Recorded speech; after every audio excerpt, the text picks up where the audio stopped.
Hello students, welcome to Mathobia. आज हम start कर रहे हैं क्लास 12 का बहुत इंपॉर्टेंट टॉपिक फंक्शंस। फंक्शंस क्या होते हैं, स्टार्टिंग से स्टार्ट करेंगे, बिल्कुल बेसिक से स्टार्ट करेंगे। Functions are machines, functions are machines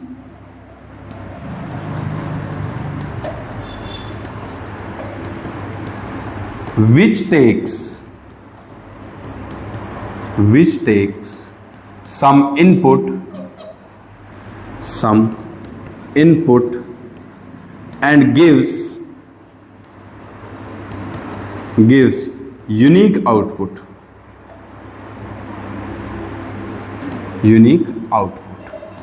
इसका मतलब क्लियर हुआ? मीन्स फंक्शन क्या है? फंक्शन एक मशीन की तरह वर्क करते हैं जो कुछ इनपुट लेते हैं, कुछ भी इनपुट हो सकता है, लेकिन आउटपुट के केस में वो यूनिक आउटपुट देते हैं। या आउटपुट जो है उसका यूनिक होगा। यूनिक का मतलब होता है एक। मीन्स वो इनपुट को कितना भी लेकर, कोई कितनी वैल्यूज ले, लेकिन आंसर वो एक ही देंगे। क्लियर? हर एक इनपुट के लिए, हर एक इनपुट। इसके और जोड़ देते हैं फॉर ईच इनपुट। क्लियर? चलिए एग्जांपल लेकर के समझते हैं। मैंने एक फंक्शन लिया f(x), दैट इज x का स्क्वायर। एक फंक्शन है। अब इसमें मैं इनपुट देता हूं। इनपुट मतलब x की वैल्यू। अगर मैं 1 लिखूं तो आंसर क्या आता है? दैट इज 1 का स्क्वायर इक्वल टू 1। अगर मैं 2 लिखूं तो आंसर क्या आता है? 2 का स्क्वायर इज 4। क्लियर? इस प्रकार से अगर मैं कोई भी एक वैल्यू पुट करता हूं तो उसका आंसर एक ही आएगा। हाँ, ऐसा हो सकता है, ऐसा भी हो सकता है कि मैंने 2 डिफरेंट इनपुट दिए और उसका आंसर सेम आए। ऐसा हो सकता है कि अगर मैं कोई इनपुट दे रहा हूं, उन 2 इनपुट्स का आंसर सेम आए। क्लियर? ऐसा हो सकता है। मतलब मेरे हर एक इनपुट के लिए एक आंसर आना चाहिए। 2 पुट किया तो 4 आ गया, -1 पुट करने पे 1 आ गया, -2 पुट करने पे 4 आ गया, कोई प्रॉब्लम नहीं है। जैसे एक डायग्राम की हेल्प से अगर हम समझें कि हमारे पास ये डोमेन है, ये एक इनपुट सेट है, इसे मैं बोलता हूं इनपुट सेट, ठीक है। और इसी प्रकार से मेरे पास एक दूसरा सेट है आउटपुट सेट। अगर मैं x की, यहां पे कोई फंक्शन है f(x), अगर मैं x की वैल्यू, यहाँ पर इनपुट में हम बोलते हैं ये x की वैल्यूज आती हैं और ये आउटपुट में हमारे पास y की वैल्यूज आती हैं, या फिर हम बोल सकते हैं f(x) की वैल्यू होती है। क्लियर? तो अगर मैं इसमें x की वैल्यू 1 पुट करूँ f(x) में, तो मैंने मान लिया आंसर कोई 2 आया। x की वैल्यू 2 पुट की तो मान लिया आंसर 4 आया। x की वैल्यू 3 पुट की फंक्शन में तो आंसर 6 आया। मैं इस तरह की कोई वैल्यू मान लेता हूँ। लेकिन अगर ऐसा हो जाए कि x की वैल्यू 2 आने पर हमारे पास आंसर 4 भी आ रहा है और 6 भी आ जाए, जैसे मैं ये कहूँ इस 2 को पुट करने पर हमारे पास 2 आंसर आ रहे हैं। क्या? एक 2 पुट करने में 4 आ रहा है, एक 2 पुट करने पर 6 आ रहा है। अगर ये दोनों आंसर आ रहे हैं तो मैं कहूँगा it is not a function. अगर हमारे पास एक इनपुट के लिए एक से ज्यादा आंसर अगर आ गए तो हम कहेंगे it is not a function. जैसा कि हमने डेफिनेशन पढ़ा, यूनिक आउटपुट। फंक्शन वर्क किस पे करता है? यूनिक आउटपुट करता है। मींस एक आउटपुट आना चाहिए। एक से ज्यादा अगर है तो फंक्शन नहीं कहलाएगा। क्लियर है? चलिए स्टार्ट कर, थोड़ा सा आगे करें।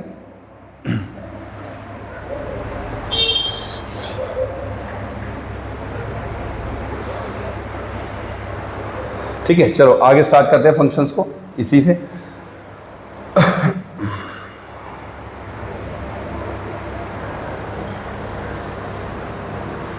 चलिए अब फंक्शंस में हम कुछ पढ़ते हैं, कुछ डिफरेंट टाइप के फंक्शंस के बारे में पढ़ेंगे। मेनली हमें पढ़ना है इसमें 2 टाइप के फंक्शंस से पहले, पढ़ने से पहले हम सबसे पहले बात करते हैं कि एक सेट है हमारे पास A। इस सेट के अंदर मैं कहता हूं 4 एलिमेंट्स हैं, 1 2, ठीक है।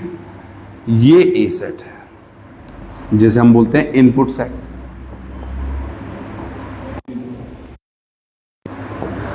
ये हमारे पास बी सेट है,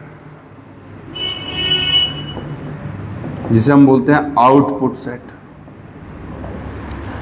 मैं कहता हूं बी सेट है। B can be set of integers natural number, कुछ भी इनफाइनाइट सेट भी हो सकता है, फाइनाइट भी हो सकता है, ए बी फाइनाइट इनफाइनाइट कुछ भी हो सकता है, बट मैंने माना है ए के अंदर 4 एलिमेंट्स 1 2 3 4, 4 एलिमेंट है हमारे पास इस सेट के अंदर। किसके अंदर? सेट के अंदर। चारों एलिमेंट को मैंने पुट किया, मैंने पुट 1 पुट करने पर 2 आया, 2 पुट करने पर 3 आ गया, 3 पुट करने पर 4 आ गया, 4 पुट करने पर 5 आ गया। इस तरह से कुछ सेट, इस तरीके से कुछ इमेजेस आ गई। तो ये जो इनपुट सेट है, ये जो इनपुट सेट है जो हम x की जगह वैल्यू पुट करते हैं, उन वैल्यूज का जो सेट है that is called domain of function, that is called domain of function. ध्यान से समझिएगा, बहुत इंपॉर्टेंट चीज है। Domain of function means, domain किसे बोलते हैं हम लोग? इनपुट सेट को हम लोग क्या बोलते हैं? डोमेन बोलते हैं। क्लियर? नेक्स्ट बात करें आउटपुट सेट की। अब आउटपुट 2 तरीके का होता है।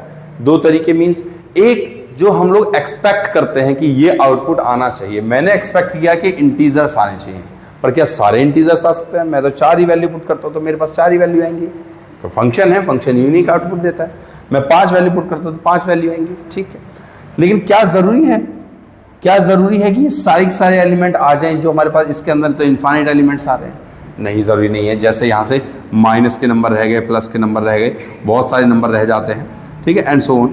तो ये जो हमारे पास इस सेट के अंदर एक और 2 हिस्से बन गए, एक तो ये जो हमें मिला है, एक ये जो हमारे पास टोटल पूरा सेट है।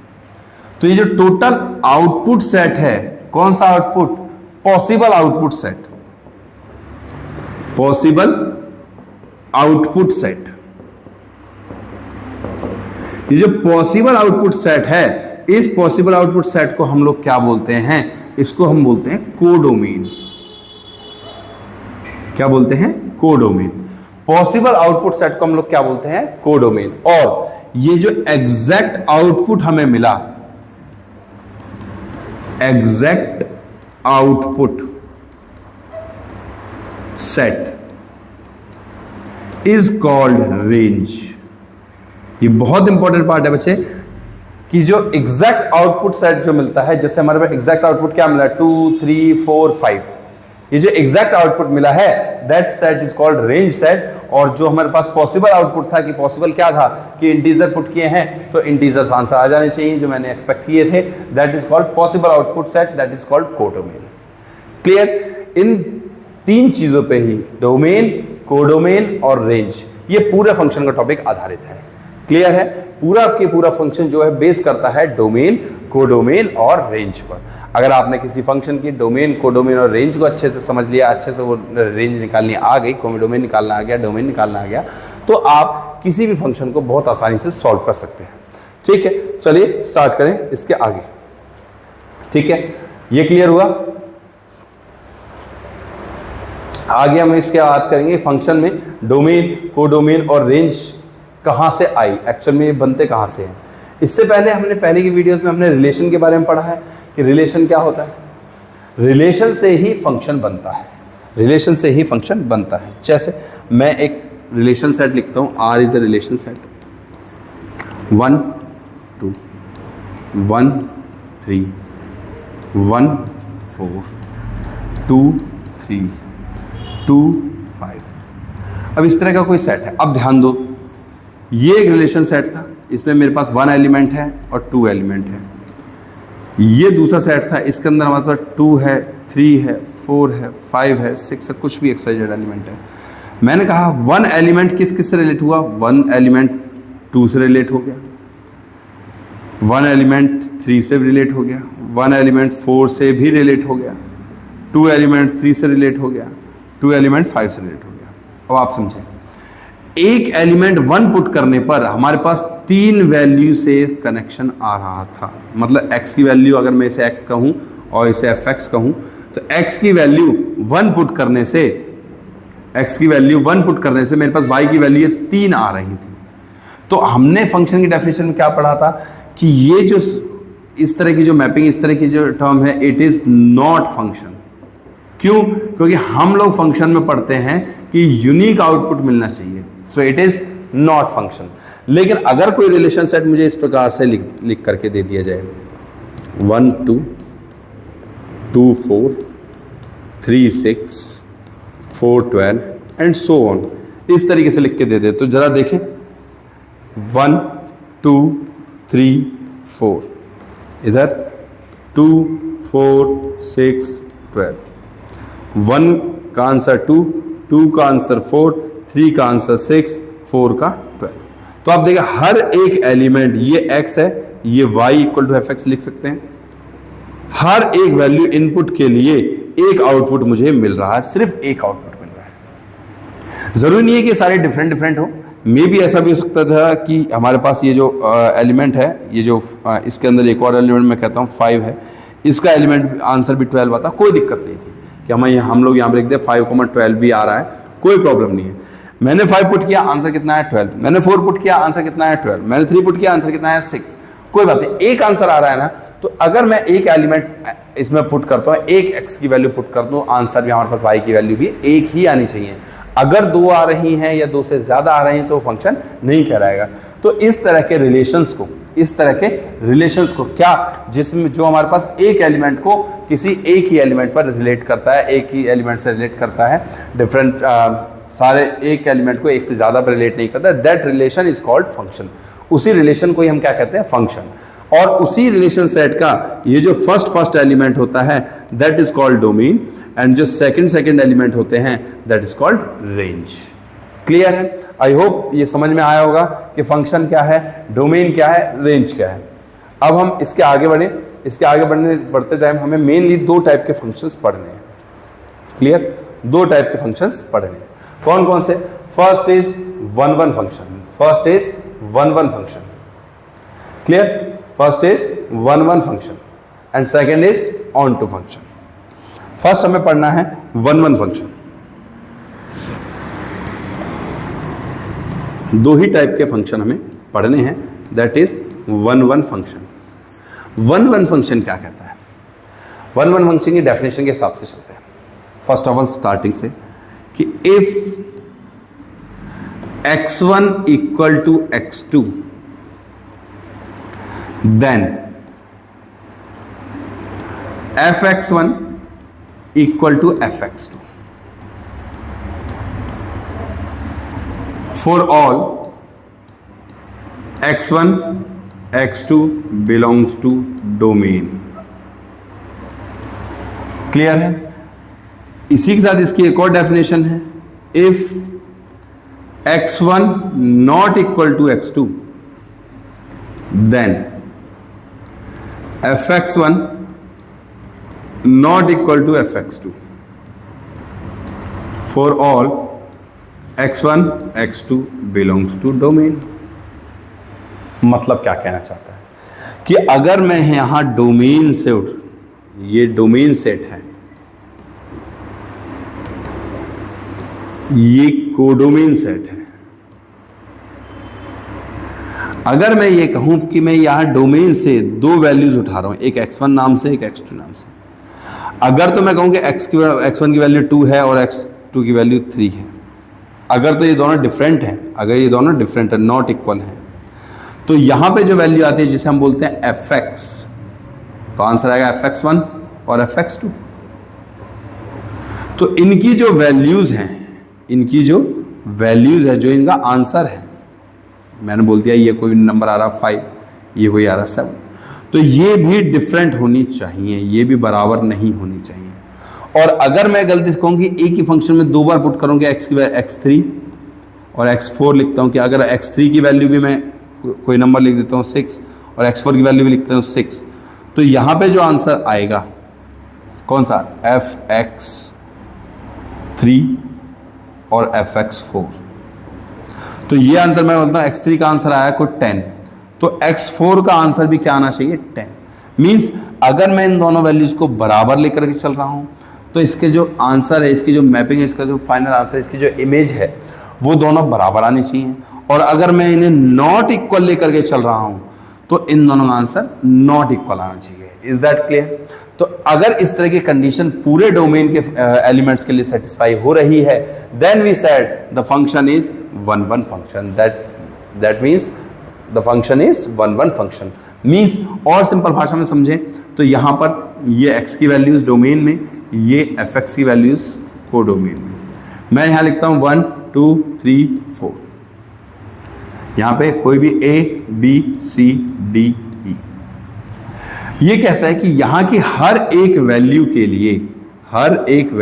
लिए यहाँ पर एक वैल्यू एग्जिस्ट करनी चाहिए, एग्जैक्टली एक, और वो भी डिफरेंट। जैसे 1 किससे रिलेट कर रहा है B से, 2 किससे रिलेट कर रहा है C से, 3 रिलेट कर रहा है A से, 4 रिलेट कर रहा है D से। हर एक एलिमेंट 1 पुट करने पर आंसर B आ रहा है, 2 पुट करने पर C आ रहा है, 3 पुट करने पर A आ रहा है, 4 पुट करने में D आ रहा है। तो हर एक वैल्यू के लिए मेरे पास डिफरेंट इमेज मिल रही है। इमेज क्या है? अब ये इमेज वर्ड क्या है? इस fx की वैल्यू को ही कई जगह इमेज बोला जाता है, और इस x की वैल्यू को बोला जाता है प्री इमेज। क्या बोला जाता है? Pre image.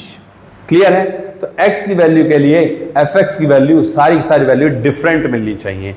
Then we said the function is 1 1।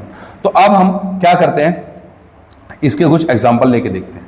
मैंने बोला दिस इज fx, कोई फंक्शन लिया, एक फंक्शन लिया 3x + 1। सिंपल से स्टार्ट करते हैं, 3x + 1। कहां से? कोई भी नंबर है, मैं कहता हूं रियल नंबर से रियल नंबर पर, that is called real number. ठीक है, रियल नंबर से रियल नंबर मींस ये हमारे पास क्या है? डोमेन है। ये हमारे पास क्या है? कोडोमेन है। अब मैं चेक करता हूं कि क्या ये फंक्शन 1 1 है या नहीं है। ध्यान से देखिएगा, जब हमें इस चीज को प्रूव करना है फंक्शन 1 1, तो सबसे पहले मैं बात करता हूं कि fx1 की वैल्यू निकालता हूं। fx1 की वैल्यू क्या है? x की जगह पर x1 पुट कर दो, या दूसरा एक और तरीका है, इसमें x1 x2 में अगर कंफ्यूज हो रहे हो, f ऑफ a निकालो। x1 x2 की जगह a b लेके चलो, डिफरेंटली थोड़ा क्लियर हो जाएगा। x की जगह पे क्या पुट किया? a + 1। The answer is 3a + 1। एक b पुट कर लो, 3b + 1 = 3b + 1। अब इन f ऑफ a और f ऑफ b, इन दोनों को इक्वल लिख करके चेक कर लो। I consider f of a = f of b। मैंने इन दोनों को बराबर मान करके चला। Late 3a + 1 = 3b + 1। तो 3a 1 से 1 कैंसिल होने के बाद क्या बचा? 3a = 3b। 3 से 3 कटने के बाद क्या आंसर आया? a = b। मतलब वो ये कहता है कि अगर मैं f ऑफ a को f ऑफ b के बराबर लेकर के चलता हूं तो a और b की वैल्यू भी बराबर होगी। Is that clear? या इसे रिवर्स प्रूफ करें कि अगर a और b को बराबर लेकर के चलता हूं तो f ऑफ a और f ऑफ b बराबर होगी। इसे अब दूसरी भाषा में समझते हैं, दूसरी लैंग्वेज में। जैसे यहां पे a और b की 2 वैल्यूज थी, यहां पे f ऑफ a और f ऑफ b की 2 वैल्यूज थी। अगर मैंने कहा कि ये दोनों इक्वल है, मैंने जैसे लेके चला f ऑफ a और f ऑफ b, इन दोनों को मैं क्या लेके चला? इक्वल। तो मेरे पास ये दोनों वैल्यू भी क्या आई? ये दोनों वैल्यूज भी क्या आई? इक्वल आई। Is that clear? इन दोनों वैल्यूज को अगर मैं इक्वल लेके चलाऊं तो ये दोनों वैल्यूज भी क्या आई? इक्वल। यही हमारे पास 1 1 फंक्शन की डेफिनेशन कह रही थी। क्या कह रही थी? कि अगर हमारे पास यहाँ पे 2 वैल्यूज इक्वल हैं तो यहाँ पे भी दोनों वैल्यूज इक्वल आनी चाहिए, और अगर यहाँ की 2 वैल्यूज इक्वल हैं तो यहाँ की दोनों वैल्यूज इक्वल आनी चाहिए। हैंस दिस फंक्शन, यहां से हम कह सकते हैं hence function is 1 1 function. Hence function is 1 1 function. Is that clear? कि ये हमारे पास जो फंक्शन है वो 1 1 है। Is that clear? चलिए स्टार्ट करें आगे, एक एग्जांपल और देखते हैं। एक फंक्शन है fx, दैट इज 1/x। इसका डोमेन है r* to r*।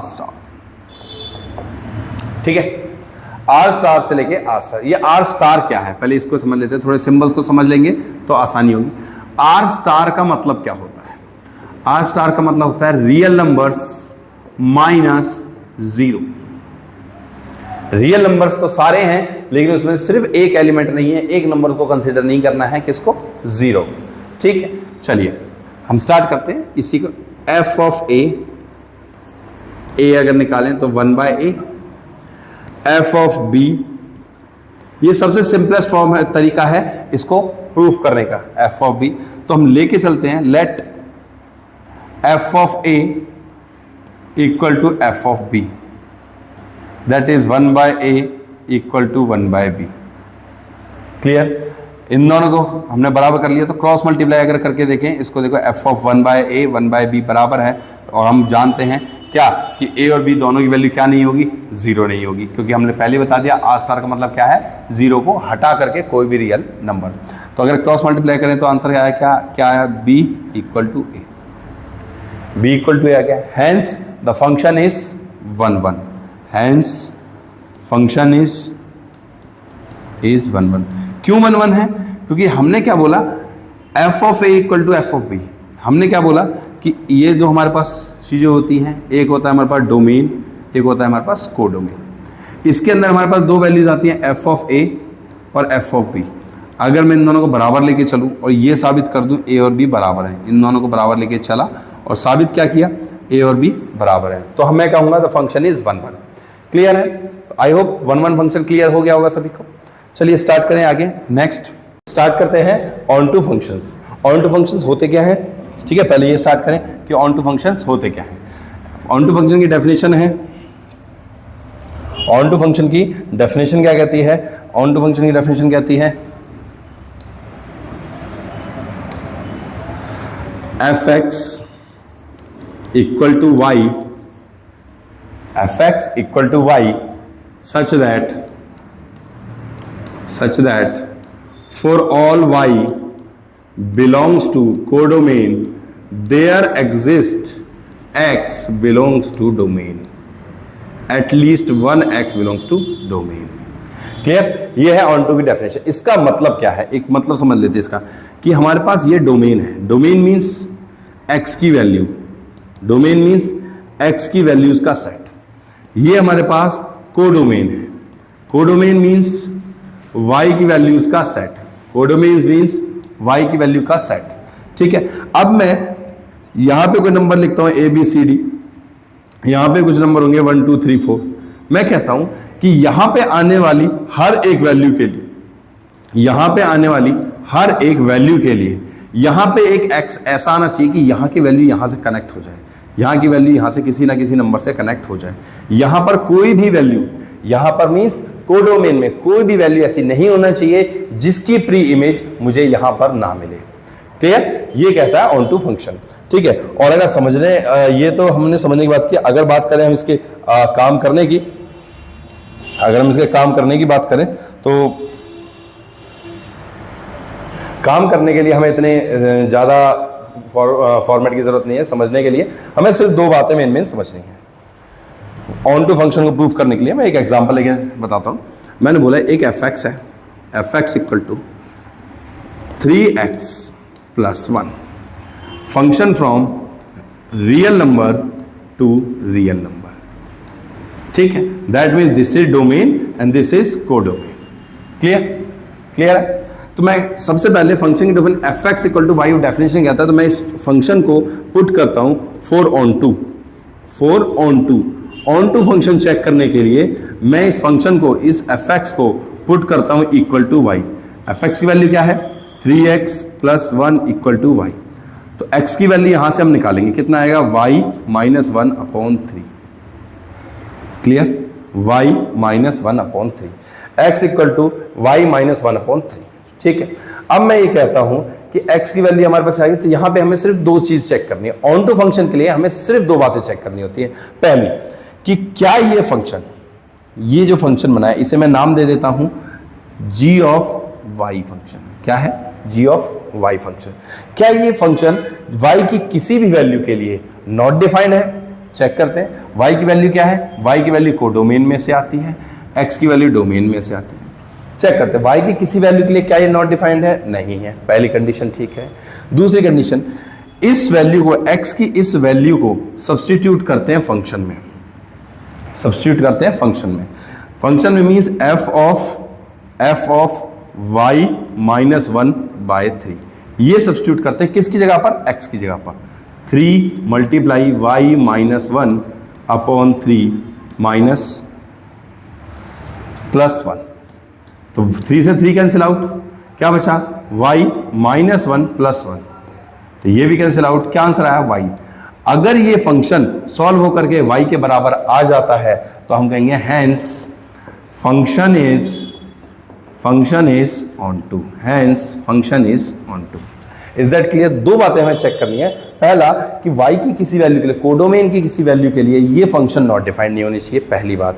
दूसरी बात कि अगर हम इस x की वैल्यू को, x की वैल्यू हमने ये निकाली, इस x की वैल्यू को इस फंक्शन में पुट करें तो सॉल्व करके क्या आना चाहिए, y आना चाहिए। अगर ये दो बातें सेटिस्फाई होती हैं तो हम कहेंगे the function is onto, the function is onto. Clear है? चलिए एक और एग्जांपल लेके इस ऑन टू फंक्शन को क्लियर करते हैं। हमारे पास एक और एग्जांपल है।